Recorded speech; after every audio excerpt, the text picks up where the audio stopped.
bien, on veut ouvrir sa parole. Et je vous invite donc à ouvrir sa parole dans le livre des Actes, au chapitre 28, à partir du verset 1.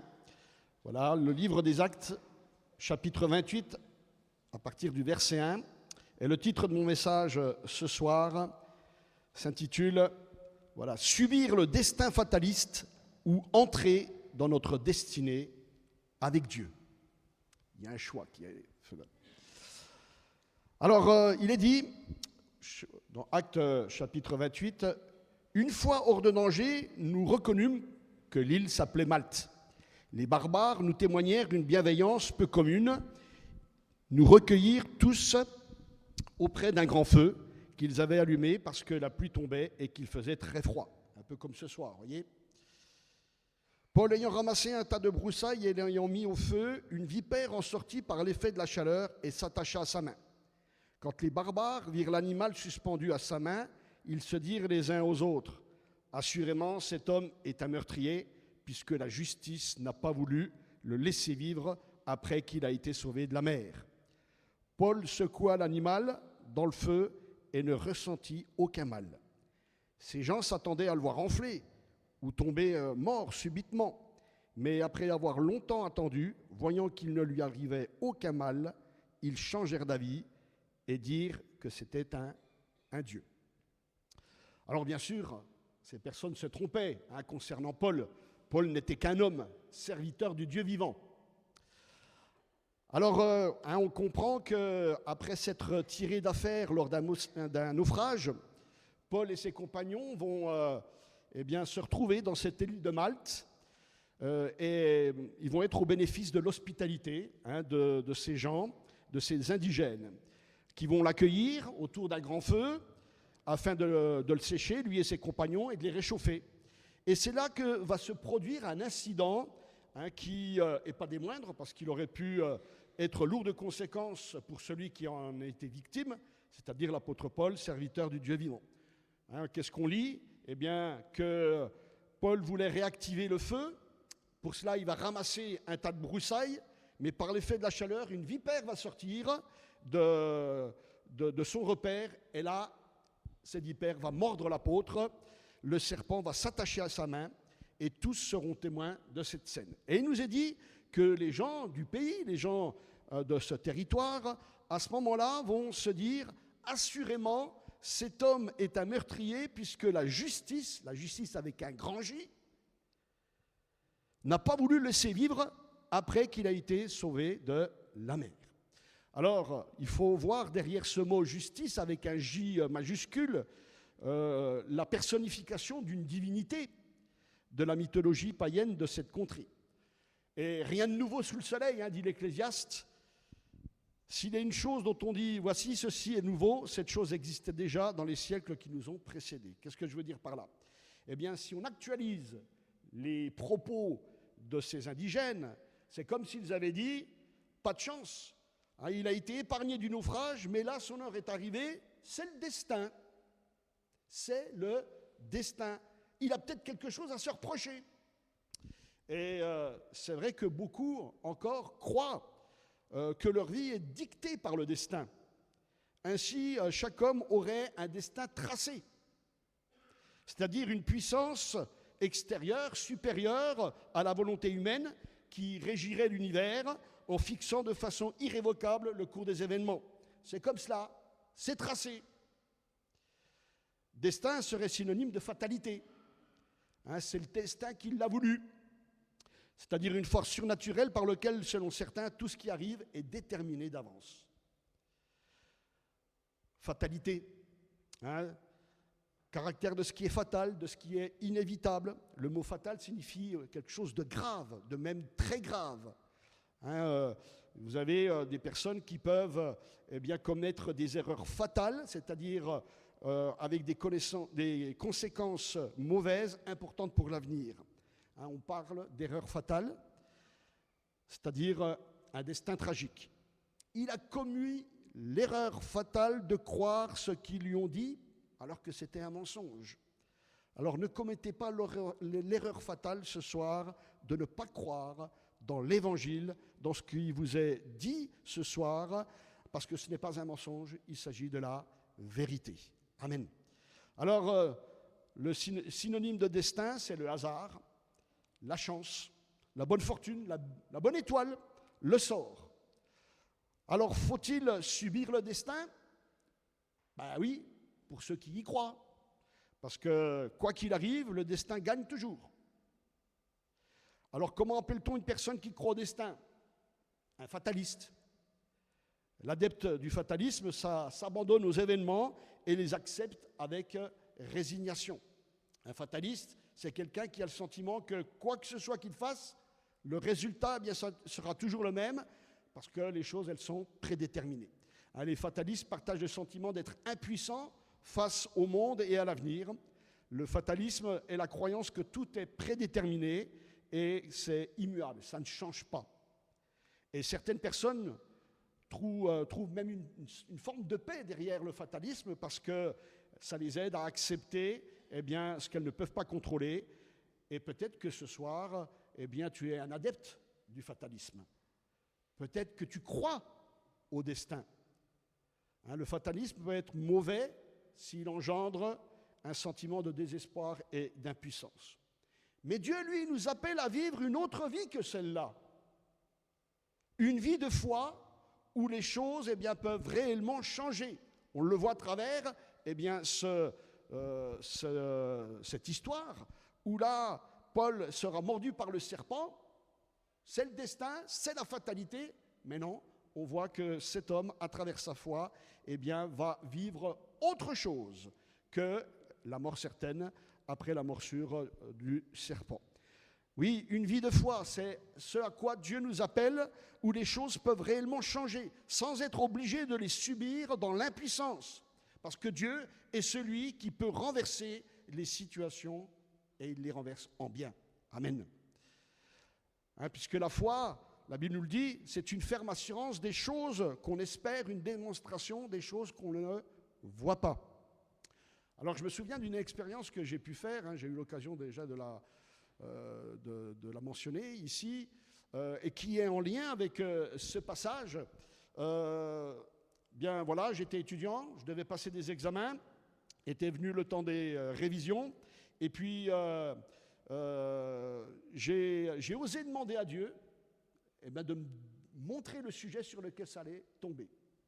Alors j'ai osé demander à Dieu parce que voilà, à ce moment-là, j'étais un chrétien engagé dans l'église, fidèle aux réunions, engagé dans le service de Dieu, dans les évangélisations, etc. Donc, bref, je donnais mon temps pour le Seigneur, donc j'ai osé lui demander cela.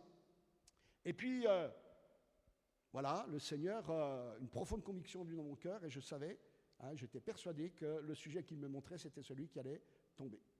Vient le jour de l'examen, je suis devant l'examinateur, et puis c'était un oral, et là, l'examinateur commence à chercher dans son livre et puis il me dit « Ah, ben voilà, j'ai trouvé. Vous allez eh bien, bosser sur cela. » Ce n'était pas du tout sur ce que j'avais révisé. Et là, le Saint-Esprit, eh bien, il me donne une parole qui est venue sur mon cœur. C'est cette parole-là. La foi est une ferme assurance des choses que l'on espère, la démonstration des choses que l'on ne voit pas. Et je suis resté confiant. Et il y a ce verset qui se répétait dans mon cœur. Et puis la prof, elle se retourne, elle va chercher dans l'armoire la feuille pour m'interroger sur ce qu'elle avait choisi. Et puis à un moment donné, elle me dit « Ah non, mais attendez, j'ai mieux pour vous !» Hop, elle sort la feuille. Et là, je tombais sur le sujet que le Seigneur m'avait montré et que j'ai pu avoir mon examen. Amen. Alléluia. La foi, eh bien, elle est une confiance dans le Dieu vivant qui agit et qui confirme ses promesses. Croire eh bien, en ce qu'il a dit. Pour Paul, si on en revient à notre histoire, eh bien, la promesse de Jésus, dans son cœur, elle était là, elle l'accompagnait. Quelle promesse? Jésus avait dit « Allez par tout le monde et prêchez la bonne nouvelle à toute la création. Voici les miracles qui accompagneront ceux qui auront cru. En mon nom, ils chasseront les démons, ils parleront de nouvelles langues, ils saisiront des serpents ou des serpents vous saisiront, mais rien eh bien, ne pourra vous nuire. S'ils boivent quelques breuvages mortels, il ne leur fera point de mal. Ils imposeront les mains aux malades et les malades seront guéris. » Voilà la promesse que Jésus avait faite aux disciples s'ils allaient et partaient annoncer l'évangile. Et c'est ce que faisait l'apôtre Paul. Il était à Malte pour l'annonce de l'Évangile. La foi, c'est aller au-delà de la réalité des choses, dans une confiance aux promesses de Dieu, et que Dieu peut faire autrement et changer le cours des événements dans sa volonté, dans son amour, dans sa miséricorde, dans sa bonté. Sa parole est là pour nous l'attester. Amen. Vous savez, on raconte ce témoignage de David Brenner. Je ne sais pas si vous le connaissez, mais c'est un évangéliste donc du XVIIIe siècle. Et c'était un évangéliste qui évangélisait les tribus indiennes d'Amérique du Nord. Et puis, il nous raconte une délivrance que le Seigneur a opérée pour lui. Il évangélisait donc une tribu païenne parmi les plus opposées à la prédication de l'Évangile. Et puis, ça ne marchait pas très fort. Alors, quelque peu découragé, il s'était retiré dans sa tente pour prier. Mais ce qu'il ne savait pas, c'est qu'il y avait certains Indiens qui voulaient lui faire la peau, voulaient le tuer. Alors, ces Indiens se sont approchés. Ils se sont approchés de la tente, ils ont regardé à travers la fente de la tente, et là, qu'est-ce qu'ils ont vu? Ils ont vu notre évangéliste à genoux, en train de prier, élever la voix au Seigneur, les mains levées. Mais ce que lui ne savait pas, ce que voyaient les Indiens, c'est que derrière l'évangéliste, il y avait un serpent, des plus dangereux, des plus venimeux, un grand cobra, qui s'était levé comme ça, prêt à mordre l'évangéliste. Et puis tout d'un coup, le cobra s'est retourné et puis il est parti. Et quand les Indiens ont vu ça, ils étaient stupéfaits, ils s'est dit waouh. Et ils sont repartis. Et puis là, a commencé une œuvre dans leur cœur. Ils ont commencé à ouvrir leur cœur à l'évangile, à ouvrir leurs oreilles à l'annonce de la parole qui leur était annoncée, et puis ils ont pu se convertir. Et c'est après coup qu'ils ont raconté à David Brenner ce qu'eux, ils avaient vu. Et puis Brenner, donc, l'a ensuite raconté. Oui, Dieu accorde des délivrances pour ceux qui ont placé leur foi en lui. Amen. Alléluia. Il l'a fait pour Paul, il l'a fait pour David Brenner, et il le fera pour chacun qui place en Jésus, en Dieu, leur foi. Pouvons-nous changer notre propre destin? Quelque part non, puisqu'il y aurait un certain prédéterminisme. Quoi qu'il arrive, le destin gagne toujours. Mais nous, et c'est ce que nous annonçons, rien n'est tracé, rien n'est écrit d'avance. C'est nous qui faisons notre histoire dans notre totale liberté. C'est nous qui subissons les choix qui sont les nôtres, bons ou mauvais. Alors, la question, c'est quels sont les facteurs qui détermineraient, entre guillemets, le destin d'une personne? C'est un homme qui a dit un jour, le destin d'une personne est influencé par une combinaison de facteurs tels que ses choix, ses actions, ses croyances, son éducation, sa génétique, son environnement, les opportunités qui s'offrent à cette personne et même une part de hasard ou de chance. Et cet homme dira, c'est l'interaction complexe de ces éléments qui façonne le chemin qu'elle emprunte dans la vie. Alors oui, ça c'est l'existence d'une personne qui n'a pas remis sa vie entre les mains du Dieu vivant.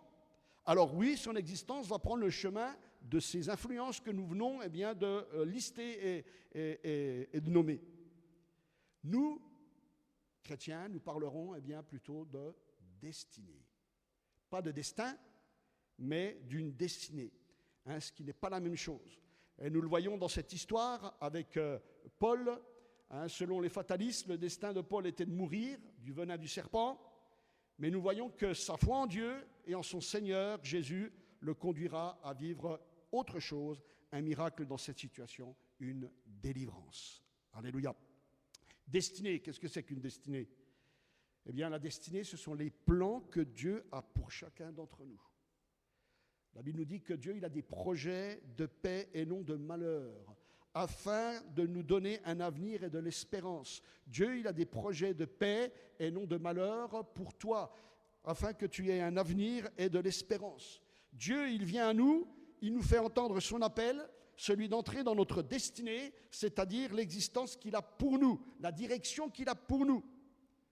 Et Paul, justement, il rendra témoignage de son appel. Hein, il raconte comment il a fait une rencontre avec le Seigneur Jésus ressuscité. Et puis, il nous raconte également dans le livre des Actes comment il a rencontré par la suite un chrétien, Ananias, qui priera pour lui et qui lui dira, c'est dans Actes chapitre 22, verset 14, « Le Dieu de nos pères, Paul, t'a destiné à connaître sa volonté, à voir le juste, c'est-à-dire le Seigneur Jésus ressuscité, et à entendre les paroles de sa bouche, car tu lui serviras de témoin auprès de tous les hommes des choses que tu as vues et entendues.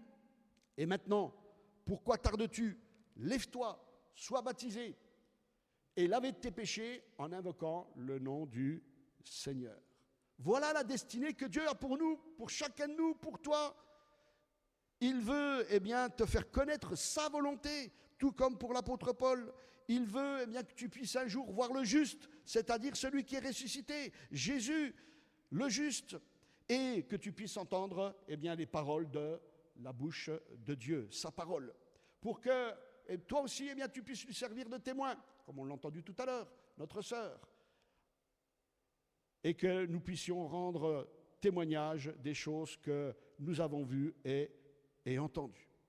Paul, c'était un blasphémateur, un persécuteur, un homme violent, un incrédule. Le péché abondait dans sa vie, mais il nous dit qu'un jour, la grâce de Dieu va surabonder dans son existence. Amen. Ce que Dieu nous demande, c'est d'entrer dans notre destinée, d'entrer dans ce qu'il a pour nous. C'est ce que Dieu te demande, c'est que tu puisses entrer dans ta destinée, ce qu'il a pour toi. D'entrer dans son plan de bénédiction pour ta vie. Il a un plan, une destinée pour toi.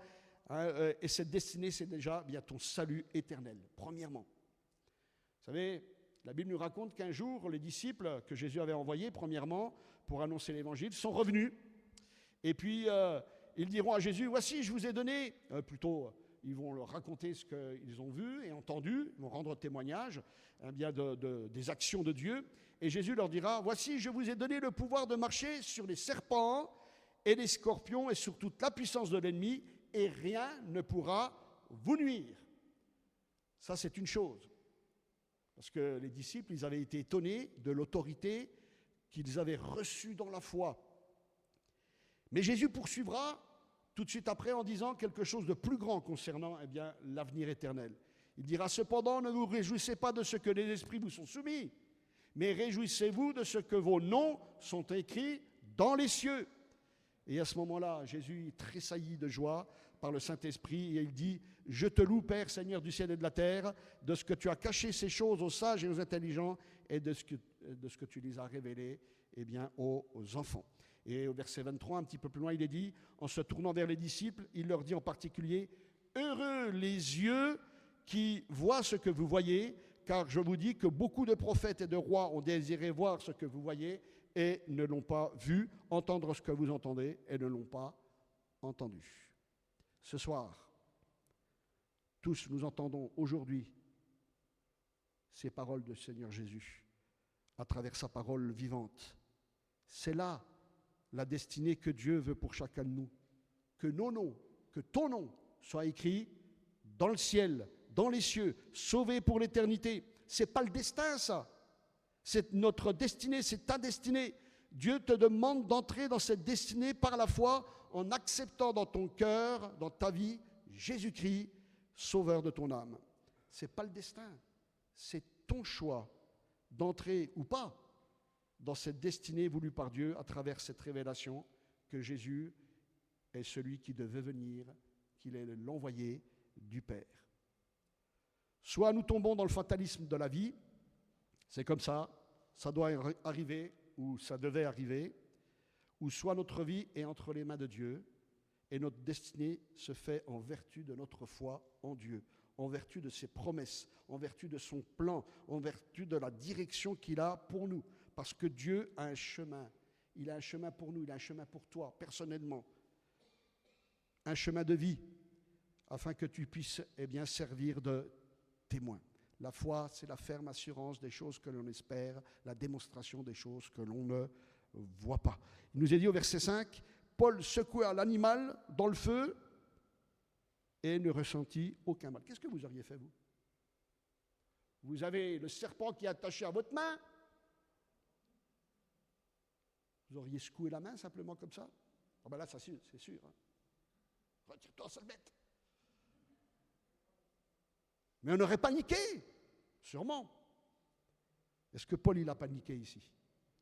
Non, la promesse du Seigneur était dans son cœur. Cette promesse l'accompagnait. Hein, des serpents, vous saisirez des serpents et ils ne vous feront aucun mal. Alléluia. C'est Jésus qui l'avait dit. Tous s'attendaient aux effets nocifs du venin mortel, à voir sa main enflée, à le voir délirer sous l'effet de la fièvre, à suffoquer, à mourir.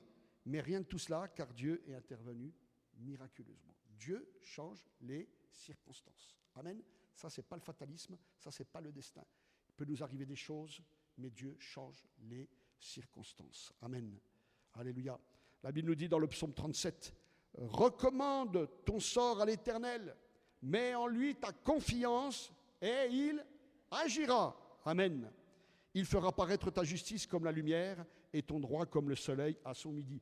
Hein, souvenez-vous les paroles des indigènes. Ah, la justice ne lui a pas fait de cadeau, c'est que ça doit être un meurtrier alors. Il doit se reprocher quelque chose. Non. Nous, eh bien, notre justice, elle est dans le Seigneur. Hein, il fera paraître ta justice comme la lumière et ton droit comme le soleil à son midi. Le Seigneur agit et agira en vertu de notre foi en lui, de notre foi en sa parole. Croyez dans les paroles de Jésus. Combien de fois il nous a dit, il en sera fait selon ta foi. Il en sera fait selon ta foi. Alors cet événement fâcheux au premier abord va être une porte ouverte à l'annonce de l'Évangile. Et nous, chrétiens, nous croyons que les événements fâcheux qui peuvent nous arriver sont autant de portes ouvertes à l'annonce de l'Évangile et à la manifestation de la gloire de Dieu. Amen. Hein, notre sœur l'a témoigné ce soir. Événement fâcheux à l'hôpital, mais ça a été l'occasion pour une porte ouverte pour annoncer l'Évangile. Et là, il nous est dit, au verset 7, « Il y avait dans les environs des terres appartenant au principal personnage de l'île, nommé Publius, qui nous reçut et nous logea pendant 3 jours de la manière la plus amicale. Le père de Publius était alors au lit, malade de la fièvre et de la dysenterie. Paul s'étant rendu vers lui, pria, lui imposa les mains et le guérit. Là-dessus vinrent des autres malades de l'île et ils furent guéris. » Amen. Vous voyez, événement fâcheux du serpent qui va entraîner une porte ouverte pour annoncer l'Évangile ensuite. Amen. Alléluia. Nous, chrétiens, croyons que derrière les événements que nous vivons, malheureux, fâcheux, il y a autant de portes ouvertes pour annoncer l'Évangile et que se manifeste la gloire du Seigneur. Et nous voyons là encore la confirmation de ce que Jésus avait dit. Voici les miracles qui accompagneront ceux qui auront cru. En mon nom, ils imposeront les mains aux malades et les malades seront guéris. C'est pas un pouvoir que Dieu donne. C'est que Dieu est là. C'est que Dieu est présent et qu'il agit. Amen. Et si nous croyons que Dieu est présent ce soir, alors croyons qu'il agira également. Amen. Et ils s'en allèrent prêcher partout. Le Seigneur travaillait avec eux et confirmait la parole par les miracles qui l'accompagnaient. Vous voyez, c'est Dieu qui est là, c'est Dieu qui accompagne, c'est lui qui fait, c'est Dieu qui agit. Alléluia. Nous n'avons qu'à croire. La foi, c'est la ferme assurance des choses que l'on espère, la démonstration des choses que l'on ne voit pas. Alors, au-delà du physique, il y a aussi une vérité spirituelle. Parce que nous aussi, je ne sais pas si vous l'avez senti bien des fois, nous avons été mordus par le serpent et que nous aussi, nous sommes sous l'effet du venin du serpent. La Bible parle du serpent comme l'image du diable, l'ennemi de nos âmes. Dans l'Apocalypse, il est parlé du grand dragon, le serpent ancien, appelé le diable, et Satan, celui qui séduit toute la terre. Il est le prince de ce monde, il est le séducteur, mais sa séduction est accompagnée d'un venin mortel Tout comme le serpent ancien a séduit Adam et Ève, et le venin s'est propagé sous la forme de la malédiction, les peines, la mort, les malheurs. Aujourd'hui encore, il y a la même séduction et le même venin mortel. Dans Romains, chapitre 5 et au verset 12, il est dit « C'est pourquoi, comme par un seul homme, le péché est entré dans le monde, et par le péché la mort, et qu'ainsi la mort s'est étendue comme un venin, voyez, sur tous les hommes, parce que tous ont péché. » Alors nous sommes sous la malédiction, non pas parce que seulement Adam et Ève ont péché, mais il nous est dit parce que tous ont péché, tous nous avons péché, tous nous avons été mordus à un moment donné et par le serpent ancien, sous l'effet, et nous sommes sous l'effet du venin du serpent. C'est Jacques qui dit « Mais chacun est tenté quand il est attiré et amorcé par sa propre convoitise. Puis la convoitise, lorsqu'elle a conçu, enfante le péché, et le péché étant consommé produit la mort, comme le venin qui circule, qui s'étend et qui atteint le cœur. Et là, la mort se produit. Voilà comment agit le venin mortel du péché dans notre vie. C'est l'Ecclésiaste, au chapitre 10, qui dit « Celui qui creuse une fosse, y tombera. Et celui qui renverse une muraille sera mordu par un serpent. » Ben oui, on s'expose à vouloir faire tomber et renverser une muraille s'il y a un serpent à l'intérieur de la muraille. Celui qui remue les pierres en sera blessé, etc. Et si le serpent mord faute d'enchantement, il n'y a aucun avantage pour l'enchanteur. Qu'est-ce que ça veut dire? Ça veut dire que nos choix, nos actions provoquent des conséquences. Le péché, c'est le résultat de nos propres choix, de nos décisions, de nos agissements. Et souvent, nous jouons avec le péché comme un enchanteur, croyant que le serpent, ne va pas le mordre. L'image du péché, le serpent, c'est l'image du péché. Hein, et on pense qu'il ne va pas nous mordre. Et nous faisons la sourde oreille à ce qui est grave, à ce que Dieu nous montre et nous déclare comme grave. Le salaire du péché, c'est la mort spirituelle et la mort physique. Et le psaume 58 nous dit « Les méchants sont pervertis dès le sein maternel. Hein, » c'est depuis notre naissance que ce venin est là et qu'il coule dans nos veines. Les menteurs s'égarent au sortir du ventre de leur mère. Ils ont un venin pareil au venin d'un serpent. Le mensonge, c'est un venin mortel.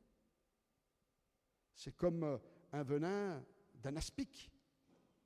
Quoi donc, sommes-nous plus excellents, nous dit l'apôtre Paul dans Romains chapitre 3 ? Ben non, on n'est pas meilleurs, car nous avons déjà prouvé que tous juifs et grecs sont sous l'empire du péché. Selon qu'il est écrit, il n'y a point de juste, pas même un seul, nul n'est intelligent, nul ne cherche Dieu, tous sont égarés, tous sont pervertis, il n'en est aucun qui fasse le bien, pas même un seul. Vous voyez la différence envers Dieu? C'est un venin mortel. Et il dira, leur gosier est un sépulcre ouvert, ils se servent de leur langue pour tromper, ils ont sous leurs lèvres un venin d'aspic. Et oui, bien souvent, notre bouche, qu'est-ce qu'elle fait? Eh bien, elle crache son venin, le venin de nos mauvaises pensées. Nous pouvons blesser, nous pouvons faire mourir par nos mauvaises paroles, combien nous avons besoin de la grâce du Seigneur. Parce que le venin mortel, il est là, il est en nous, il coule dans nos veines, c'est le péché. Et comme dira Job, chapitre 18, point d'autre destinée pour le méchant, point d'autre sort pour qui ne connaît pas Dieu que celui, bien sûr, du jugement éternel. À l'exemple d'Akab, vous savez, Akab, c'était un mauvais roi. Dieu, plusieurs fois, il l'a appelé à se repentir, à changer de vie. Il n'a pas voulu. Alors, qu'est-ce qu'il nous a dit? Dieu lui dira, tu ne changes pas, tu mourras. C'est les conséquences de ton choix. Et puis, il nous a dit, alors, à un moment donné, un homme tira de son arc au hasard, voyez, le destin, et frappa le roi d'Israël au défaut de la cuirasse. Croyez pas que derrière votre cuirasse, derrière là où vous vous cachez, vous ne serez pas atteint si vous n'obéissez pas au Seigneur, si nous ne marchons pas dans les voies de Dieu, parce qu'il y aura toujours un défaut à la cuirasse. Toujours. Et la flèche nous intéresse. Alors il n'y a pas de hasard avec Dieu. Cet homme a tiré son arc au hasard. C'est qui a dirigé la flèche? Qui c'est qui a dirigé la flèche? Eh bien c'est Dieu. C'est Dieu. Dieu l'appelait à se repentir. Il n'a pas voulu. C'était son heure et il est parti. Point d'autre destinée pour le méchant, point d'autre sort pour qui ne connaît pas Dieu. Mais il y a une autre destinée pour qui veut croire. Romains chapitre 3, verset 22, il n'y a pas de distinction, c'est vrai, on n'est pas meilleur, car tous sont péchés et sont privés de la gloire de Dieu, et ils sont gratuitement justifiés par sa grâce, par le moyen de la rédemption qui est en Jésus-Christ. C'est lui que Dieu a destiné par son sang à être pour ceux qui croiraient victime propitiatoire afin de montrer sa justice. Alléluia. Vous voyez, il y a une différence notoire entre le destin tracé de tous les hommes imposé par le serpent ancien, le diable, le prince de ce monde, et la destinée de Dieu que Dieu a pour nous, pour chacun de nous. Regardez la destinée que s'est imposée Jésus-Christ. Qu'est-ce qu'il nous a dit? C'est lui que Dieu a destiné par son sang à être victime propitiatoire, c'est-à-dire pour favoriser qui croirait en lui. Amen. C'est la destinée que Jésus s'est imposée. Il est venu mourir sur la croix pour toi comme pour moi, afin de connaître la justification et la rédemption. Amen. Alléluia. Afin que des temps de rafraîchissement viennent de la part du Seigneur et qu'il envoie celui qui vous a été destiné, Jésus-Christ, nous est dit dans le livre des Actes. Mais il nous faut l'accepter comme Sauveur et Seigneur de notre âme. Amen. Alors écoutons le message de la croix. Dans ce passage que l'on connaît, où il est dit « Car Dieu a tant aimé le monde qu'il a donné son Fils unique afin que quiconque croit en lui ne périsse pas. » Juste avant, il est dit « Et comme Moïse éleva le serpent dans le désert, il faut de même que le Fils de l'homme soit élevé afin que quiconque croit en lui ait la vie éternelle. » Amen. Jésus a pris notre place. Il a pris la place de la malédiction. Jésus a œuvré pour nous afin que les choses changent concernant notre avenir éternel. Alors je terminerai par une histoire. Un jour, des missionnaires se trouvaient sur une plage en Inde. Et puis là, il y a des gens qui accouraient dans toutes les directions pour voir ce qui se passait à un endroit précis. Alors les missionnaires sont allés voir, ils sont allés jeter un coup d'œil vers cet attroupement. Et devant eux, il y avait un charmeur de serpents qui faisait son numéro spectaculaire. Un serpent venimeux des plus dangereux était enlacé autour du bras du charmeur de serpents et de son cou. Et apparemment, l'homme, il tenait le reptile sous son charme. Le serpent sortait sa langue, fourchue, effleurait la peau du visage de l'homme, mais rien ne lui arrivait. L'homme, le serpent n'essayait même pas d'attaquer le charmeur de serpent. Alors les spectateurs étaient stupéfaits. Quand soudain, il y a quelqu'un dans la foule qui s'est crié « Il n'y a pas de crochet !» Il n'y a pas de crochet. Effectivement, le charmeur avait enlevé les crochets du serpent et il l'avait rendu inoffensif en lui tirant les crochets à venin qui contient le poison. Et pour nous, qui a enlevé le crochet du venin? C'est le Seigneur Jésus. Amen. La Bible nous dit que l'aiguillon de la mort, c'est le péché. Alléluia.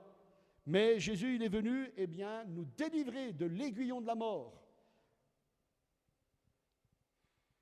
Pourquoi nous avons peur de mourir? À cause du péché. Mais si nous avons trouvé la paix avec Dieu, la réconciliation, le pardon en Jésus-Christ, alors il n'y a plus lieu d'avoir peur.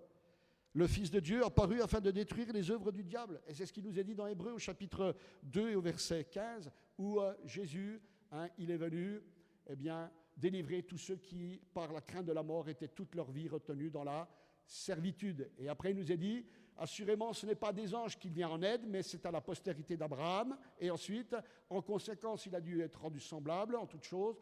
Il a pris un corps de chair et il est dit... pour faire l'expiation des péchés du peuple, car ayant été tenté lui-même dans ce qu'il a souffert, il peut secourir ceux qui sont tentés. Amen. Alléluia. Oh, combien le Seigneur nous accorde le pardon de Dieu, la réconciliation. Il nous délivre de la puissance du péché. Il nous vient en aide dans nos faiblesses et dans nos tentations. Amen. Alléluia. Comme le dira le psalmiste, il est entouré, ça ne va pas, et il dira, mais en toi je me confie Seigneur, tu es mon Dieu, mes destinées sont dans ta main. Vous voyez, on n'a pas qu'une seule destinée, on en a plusieurs. Ça veut dire quoi? Ça veut dire qu'avec le Seigneur, il nous donne d'être victorieux, de pouvoir rebondir, de pouvoir recommencer à nouveau. Nous n'avons pas seulement une destinée de vie après nos échecs, mais nous pouvons repartir avec lui. Vous voyez l'exemple de Jonathan. Jonathan, lui, à un moment donné, il a accepté sa destinée. Il devait être roi, puisqu'il était le fils de Saül. C'est lui qui devait régner. Mais à un moment donné, Jonathan va accepter sa destinée de prendre la seconde place. Saül, lui, va être rejeté. Il va être rejeté comme roi, mais Dieu ne le rejetait pas comme enfant du peuple de Dieu. Mais il ne l'acceptera pas et il fera tout pour être rejeté. Vous savez, Dieu ne rejette pas définitivement si nous savons nous humilier dans sa souveraineté. Humiliez-vous donc sous la puissante main de Dieu afin qu'il vous élève au temps convenable. Et si parfois nous sommes comme Israël qui dira « Ma destinée est cachée devant l'Éternel », eh bien Dieu veut nous répondre de la même manière. Il ne se fatigue pas, il ne se lasse pas, il donne la force à celui qui est fatigué, il augmente la vigueur de celui qui tombe en défaillance. Mais ceux qui se confient en l'Éternel renouvellent leur force.